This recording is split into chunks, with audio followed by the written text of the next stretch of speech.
taking the e-mountain bike out for a test ride. Hello and welcome back to another edition of Bike Profiles. Today we have this all-mountain Haibike. I guess that's how it's pronounced. H-A-I bike, Haibike. And this is a customer who just moved down from Northern California, needed a local bike shop. Said, hey, I see a lot of great reviews for Rev Endurance Sports. Let's go check them out. So he came in, basic complaints of a bike that's been ridden a little while. So derailleur shifting issues. He had some squealing on the rear brake. And so he needed to bring it in. Well, turns out that the pads were worn all the way down to the plate, and then it had also scored the rotor. So we had to replace the pads, the rotor, the derailleur adjustment. Yeah, it was really out of whack, so we had to adjust that. But fortunately, even though we saw some damage on the rear derailleur, there was no the hanger was not bent, so we were able to dial that in, and I cleaned and lubed the chain, and both wheels were out of true, and just the basic stuff. When a bike's ridden, especially an all-mountain bike, it's going to take a lot of abuse. It's designed to take a lot of abuse. And then I took it for a test ride. Got another clip.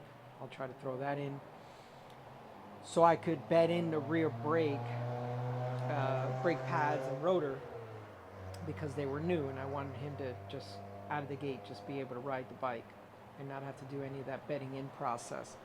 And it's a good thing to do, because sometimes a consumer may not know the benefits of a bedding in process, and may just start riding the bike thinking, well, if I just ride the bike, I'll bed those in anyway.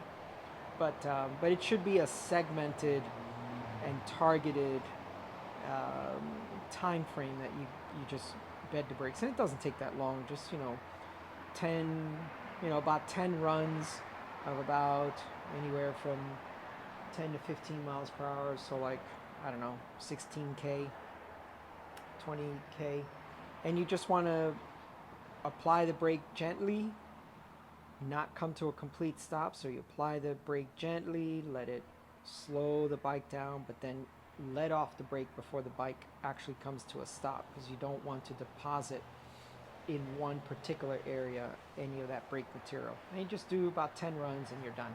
But yeah, so this has a eco mode, a touring mode. Well, let's see. Let's just turn it on real quick. So we have off, and it has a walking mode here.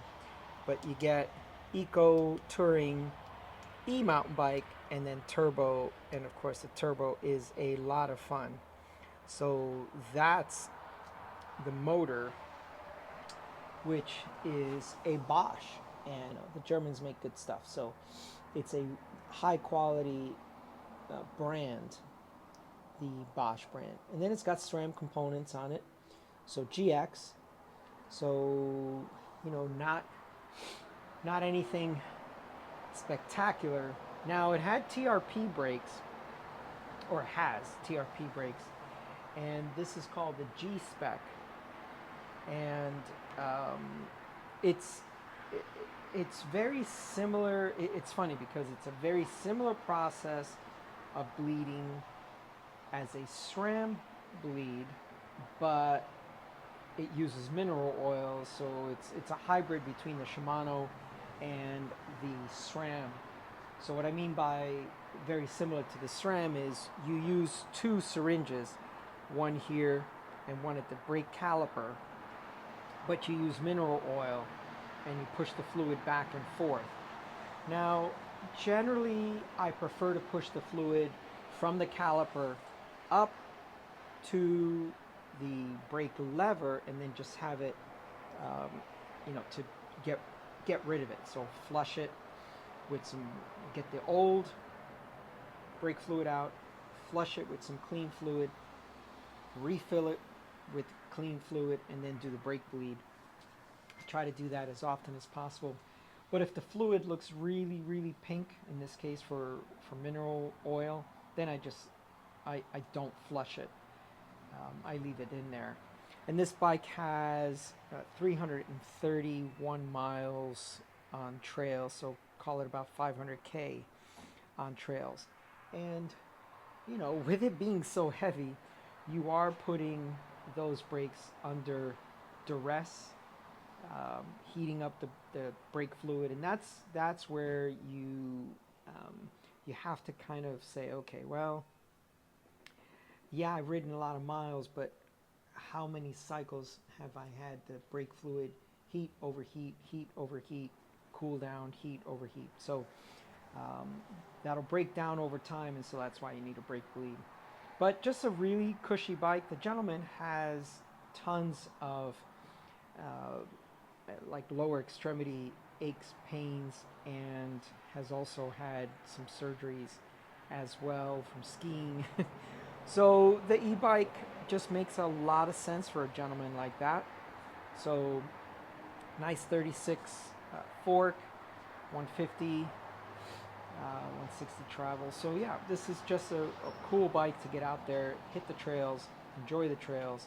You can see the damage on the pedals, but you know, there was no damage to the rear derailleur and no damage to the hanger. So we're able to just do that. And last thing before we go, I love the bell. This is a cool looking bell. So it's not just function, it's form. Just a cool bike. All right, thanks for tuning in. Please like and subscribe. We'll see you up the road. Hero friends of mine, Pete Panseris says, once you go electric, you don't go back.